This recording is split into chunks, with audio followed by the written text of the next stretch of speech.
25th December বড়দিন, তাই ছিল মেনুতে মাটন বিরিয়ানি আর চিকেন চাপ। চিকেন চাপের রেসিপিও তোমাদের জন্য আসছে। পেঁয়াজগুলোকে সুন্দর করে রিং কাটিংয়ে করে কেটে সুন্দর করে ছাড়িয়ে রেখে দিয়েছিলাম, দিয়ে গরম ছাকা তেলে বেরেস্তাটা ভেজে রেখে দিয়েছিলাম।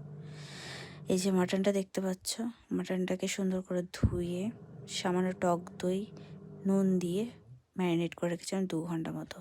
চালটাকেও ধুয়ে রেখে দিয়েছিলাম ভিজিয়ে 2 ঘন্টা মতো। এখানে আলুগুলো সামান্য হলুদ দিয়ে ভেজে রেখে দিয়েছিলাম ওই বেরেস্তার তেলেই। এখন বেরেস্তার তেলটাই সামান্য নিয়ে প্রেশার কুকারে আমি মাটনটাকে কষাবো, কারণ প্রেশার কুকারে আমাকে 3টে সিটি মারতে হবে।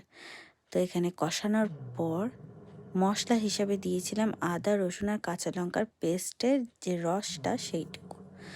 তো এই রসেই মাটনটা কুক হবে। ভালো করে কুক হয়ে গেলে, সিটি মারা হয়ে গেলে রেডি আমাদের মাটন।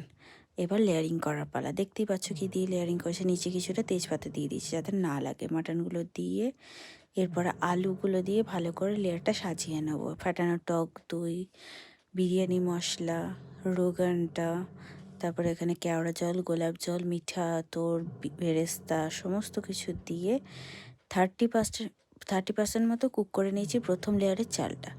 ওটাকে কুক করা হয়ে গেলে এরকম করে লেয়ারিং করে নেবেন। বিরিয়ানি মশলা, সামান্য নুন, বেরেস্তা এগুলো ছিটিয়ে দেবেন। তারপরে দিয়ে দিয়েছি বেশ খানিকটা, আমি 1 কাপ মতো দুধ দিয়েছিলাম, কারণ ওটা এখনও দমে কিন্তু হবে।